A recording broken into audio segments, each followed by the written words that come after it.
یا اسی طرح اس شخص کو نہیں دیکھا جس کا ایک بستی پر جو اپنی چھتوں پر گری پڑی تھی گزر ہوا، تو اس نے کہا کہ اللہ اس کے باشندوں کو مرنے کے بعد کیوں کر زندہ کرے گا؟ تو اللہ نے اس کی روح قبض کر لی اور 100 برس تک اس کو مردہ رکھا۔ پھر اس کو جلا اٹھایا اور پوچھا تم کتنا عرصہ مرے پڑے رہے ہو؟ اس نے جواب دیا کہ 1 دن یا اس سے بھی کم۔ اللہ نے فرمایا نہیں بلکہ 100 برس مرے رہے ہو، اور اپنے کھانے پینے کی چیزوں کو دیکھو کہ اتنی مدت میں مطلق سڑی بسی نہیں، اور اپنے گدھے کو بھی دیکھو جو مرا پڑا ہے۔ غرض ان باتوں سے یہ ہے کہ ہم تم کو لوگوں کے لیے اپنی قدرت کی نشانی بنائیں، اور ہاں گدھے کی ہڈیوں کو دیکھو کہ ہم ان کو کس طرح جوڑے دیتے اور ان پر کس طرح گوشت پوست چڑھائے دیتے ہیں۔ جب یہ واقعات اس کے مشاہدے میں آئے تو بول اٹھا کہ میں یقین کرتا ہوں کہ اللہ ہر چیز پر قادر ہے۔ اور جب ابراہیم نے اللہ سے عرض کیا کہ اے پروردگار مجھے دکھا کہ تو مردوں کو کیوں کر زندہ کرے گا، اللہ نے فرمایا کیا تم نے اس بات کا یقین نہیں کیا؟ انہوں نے کہا کیوں نہیں، لیکن میں دیکھنا اس لیے چاہتا ہوں کہ میرا دل اطمینان کامل حاصل کر لے۔ فرمایا کہ 4 پرندے لے لو، پھر ان کو اپنے سے ہلا لو اور ان کے ٹکڑے ٹکڑے کر دو، پھر ان کا ایک ایک ٹکڑا ہر ایک پہاڑ پر رکھ دو، پھر ان کو بلاؤ تو وہ تمہارے پاس دوڑتے چلے آئیں گے، اور جان رکھو کہ اللہ غالب ہے، صاحب حکمت ہے۔ تو حضرت عزیر بھی اللہ کے نبی تھے۔ معلوم ایسا ہوتا ہے کہ جب یہ بیت المقدس مسمار کیا گیا ہے اور ہیکل سلیمانی مسمار کیا، یہ کہیں باہر تھے، چنانچہ اس تباہی سے یہ خود تو بچ گئے، لیکن جب واپس آئے تو جو منظر انہوں نے دیکھا کہ پورا یروشلم ویران، تباہ برباد، ساری عمارتیں گری ہوئی اور کوئی ایک متنفس زندہ نہیں، تو ان پر ایک شدید مایوسی کی کیفیت طاری ہوئی۔ انہوں نے کہا انا یحیی ھذہ اللہ بعد موتھا، اس شہر کو، اس بستی کو اس طرح کی تباہی و بربادی کے بعد اللہ کیسے دوبارہ آباد کرے گا؟ اس پر اللہ نے انہیں 100 سال کے لیے ان پر موت وارد کر دی، پھر انہیں اٹھایا۔ فَأَمَاتَهُ اللَّهُ مِئَةَ عَامٍ، تو اللہ تعالیٰ نے ان پر موت وارد کر دی 100 برس کے لیے۔ ثم بعث، پھر انہیں اٹھایا، زندہ کر دیا۔ قال كم لبثت، پوچھا اللہ نے کتنے عرصے رہے؟ قال لبثت يوما أو بعض يوم، عرض کیا کہ بس 1 دن یا 1 دن کا کچھ حصہ۔ قال بل لبثت 100 عام، اللہ نے فرمایا نہیں عزیر، تم یہاں 100 برس رہے ہو۔ فانظر الى طعامك وشرابك لم يتسنى، تو اب دیکھو ایک طرف تو تمہارا وہ کھانا اور مشروب جو بھی تھا، آدمی سفر کرتا ہے تو کوئی نہ کوئی توشہ تو اس کے ساتھ ہوتا ہے، تو جو بھی اس وقت ان کے ساتھ تھا کھانا اور کوئی پینے کے لیے مشروب، دیکھ لو اس کے اندر کہیں بساند پیدا نہیں ہوئی، اس کے اندر وہ کوئی بو پیدا نہیں ہوئی، وہ سڑا نہیں ہے، بسا نہیں ہے، لم یتسنى۔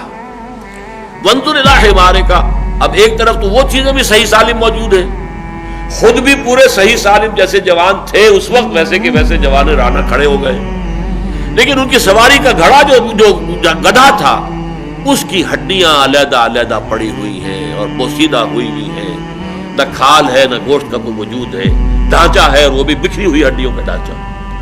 فرمایا وانظر الی حمارک، اب ذرا دیکھو اپنے اس گدھے کو، وَلِنَجْعَلَكَ آیَةً لِلنَّاسِ، اور یہ اس لیے کہ ہم تمہیں ایک نشانی بنا دیں لوگوں کے لیے۔ اصل میں یہ بہت بڑی نشانی بن گئے نا، اس لیے کہ لوگوں کے سامنے جب یہ آئے تو دنیا حیران رہ گئی، یہ عزیر کہاں سے نکل آئے، یہ 100 برس کہاں رہے؟ پھر چونکہ وہ حافظ تھے اور سب کو معلوم تھا کہ عزیر ہمارے حافظ تھے، اب ان کا آ جانا منظر عام پر تو گویا کہ تورات انہوں نے جیسے بھی اپنے حافظ سے مرتب کروائی، انہی کے ذریعے سے ایک نشأت ثانیہ حاصل ہوئی، انہی کی دعوت تجدید و اصلاح کے نتیجے میں دوبارہ دینی روح اور روحانی جو ہے ایک جذبہ بیدار ہوا یہود کے اندر، جس سے کہ وہ مملکت مکابی جو ہے اس کی بنیاد پڑی۔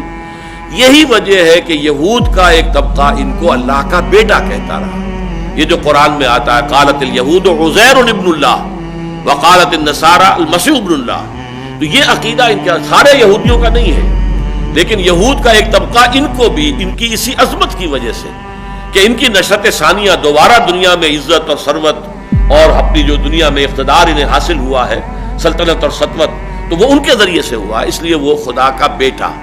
قالت الیہود عزیر ابن اللہ، یہ تو اللہ کے بیٹے ہیں، بہت مقدس ہے۔ تو اب دیکھو اے عزیر، وانظر الی حمارک، اپنے گدھے کو، وَلِنَجْعَلَكَ آیَةً لِلنَّاسِ، اور یہ تو اس لیے سب ہم نے کیا کہ تمہیں دنیا والوں کے لیے لوگوں کے لیے ایک نشانی بنا دے. وانظر الی العظام کیف ننشزھا، اب دیکھو تمہاری نگاہوں کے سامنے ذرا ہڈیوں کو کیسے ہم انہیں اٹھاتے ہیں. یعنی وہ ہڈیاں اٹھ کر جڑ کر اور ایک ڈھانچہ پہلے بن گیا، جیسے کہ کسی بھی جانور کا ڈھانچہ جو ہے کھڑا ہوا آپ کے سامنے. جو بایولوجی کے میوزیمز ہوتے ہیں، زیولوجی کے، وہاں کھڑے ہوتے ہیں ڈھانچے. ڈینوسور کا ڈھانچہ کھڑا ہے اور یہ شیر کا ڈھانچہ کھڑا ہے. وہ ڈھانچہ ہو گیا. کیف ننشزھا، کیسے ہم اسے اٹھاتے ہیں، ابھارتے ہیں. ثم نکسوھا لحما، اور پھر دیکھو کیسے اس کے اوپر ہم گوشت چڑھاتے ہیں، پٹھے وجود میں آ گئے. فلما تبین لہ، جب یہ سب کچھ ان پر عیاں ہو گیا، واضح ہو گیا ان کے نگاہوں کے سامنے، یہ خرق عادت، یہ چیزیں کہ جو مخفی ہوتی ہیں انسانوں کی نگاہ سے، یہ تو عالم غیب کی باتیں ہیں، یہ انسانوں کو نہیں دکھائی جاتی، لیکن انہیں اس کا مشاہدہ کرا دیا گیا. فلما تبین لہ قال، تب انہوں نے کہا اعلم ان اللہ علی کل شیء قدیر، اب مجھے پورا یقین حاصل ہو گیا ہے کہ اللہ ہر شے پر قادر ہے. یعنی جب اللہ قادر ہے، مجھے 100 سال زندہ مار کر اس نے زندہ کر دیا، میری نگاہوں کے سامنے بوسیدہ جو ہڈیاں تھیں منتشر پھیلی ہوئی، انہیں جوڑ کر ایک اس کی ہیولے کی ڈھانچے کی شکل دی، اس کے اوپر گوشت بھی چڑھا دیا، کھال بھی آ گئی، زندہ چلتا پھرتا گدھا میری نگاہوں کے سامنے آ گیا. تو اللہ کی قدرت سے کوئی بعید نہیں ہے. یقیناً یہ بستی بھی دوبارہ آباد ہو سکتی ہے.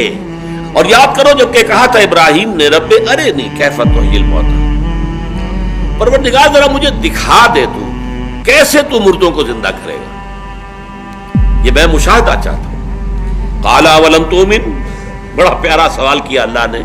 اے ابراہیم کیا تم ایمان نہیں رکھتے اس پر؟ قال بلا، عرض کیا کیوں نہیں، ایمان تو میرا ہے، تصدیق میں کرتا ہوں، مانتا ہوں تو ہر چیز پر قادر ہے، تو مردوں کو زندہ کر دے گا. ولکن لیطمئن قلبی، لیکن ذرا میں چاہتا ہوں کہ میرا دل پوری طرح ٹھک جائے. اطمینان اسے کہتے ہیں کہ سکون کی کیفیت ہو اور اس میں کوئی اتار چڑھاؤ نہ رہے. تو میں نہیں چاہتا کہ میرے دل میں کہیں وسوسے بھی آئیں اور اس طرح کی کیفیت ہو، پوری طرح میرا دل ٹھک جائے، جم جائے اس بات پر اور مجھے یقین کامل حاصل ہو جائے. ولکن لیطمئن قلبی، میں یہ چاہتا ہوں کہ مجھے مشاہدہ اگر ہو جائے تو پھر میرا دل بالکل مطمئن ہو جائے. قال فخذ اربعۃ من الطیر، اللہ نے فرمایا اچھا 4 پرندے لے لو. بعض روایات میں آتا ہے کہ یہ مور اور مرغ اور ایک کوا اور ایک کبوتر. خذ اربعۃ من الطیر، ہو سکتا ہے یہ تالمود کی روایت ہو. ہمارے ہاں کیونکہ تفسیری روایات میں تالمودی روایات جو ہیں وہ کافی کثرت کے ساتھ آئی ہیں، چنانچہ اس میں غالباً یہ 4 پرندوں کے نام بھی آئے ہیں. قال فخذ اربعۃ من الطیر، پرندوں میں سے 4 کو لے لو. فصرہن الیک، انہیں اپنے ساتھ ہلا لو. یعنی جب جانور آپ کے ساتھ ہل جائیں تو آپ کی سیٹی پر، آپ کے بلانے پر دوڑتے ہوئے آتے ہیں. یہ پیٹس جو ہوتے ہیں، جو معاملہ ان کا ہوتا ہے، پالتو جانور، تو ان 4 پرندوں کو اپنے ساتھ خوب سجا لو، ہلا لو. ثم اجعل علی کل جبل منہن جزءا، اب یہاں الفاظ میں چونکہ صراحت نہیں ہے کہ پھر ان کو قتل کر دو، ٹکڑے کر دو. ان کے جز کا لفظ تو آ گیا لیکن بیچ میں سے یہ حذف ہو گیا ہے کہ پھر ان کو قتل کر دو، ذبح کر دو، ان کے ٹکڑے کر دو. اگلا آ گیا کہ پھر ان ٹکڑوں میں سے علیحدہ علیحدہ ٹکڑے 4 پہاڑیوں پر رکھ دو. ثم اجعل علی کل جبل منہن جزءا، تو گویا کہ اجزاء پہلے کرو، ٹکڑے کرو، اور روایات میں آتا ہے کہ ان کے سر علیحدہ کرو، ان کے پر علیحدہ کرو، ان کے دھڑ علیحدہ کرو، ان کی ٹانگیں علیحدہ کرو. یہ 4 حصے کر کے اور پھر سب کے سر ایک پہاڑی پہ رکھا اور سب کے پر دوسری پہاڑی پہ رکھا، سب کی ٹانگیں جو ہے وہ تیسری پہاڑی پر اور سب کے دھڑ جو ہے چوتھی پہاڑی، یہ رکھا. اور پھر ثم اجعل علی کل جبل منہن جزءا ثم ادعوہن، پھر ذرا انہیں پکارو، آواز دو یا سیٹی جو بھی ہوتی ہے.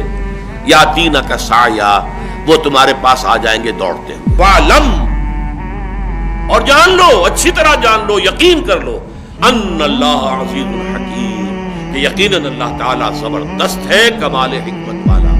نہ اس کی قدرت میں کوئی کمی ہے، نہ اس کے اختیارات میں کوئی تحدید ہے، کوئی لمیٹیشن ہے، نہ اس کی حکمت میں کہیں کوئی کمی اور نقص ہے. عزیز ہے، زبردست ہے، حکیم ہے، حکمت والا.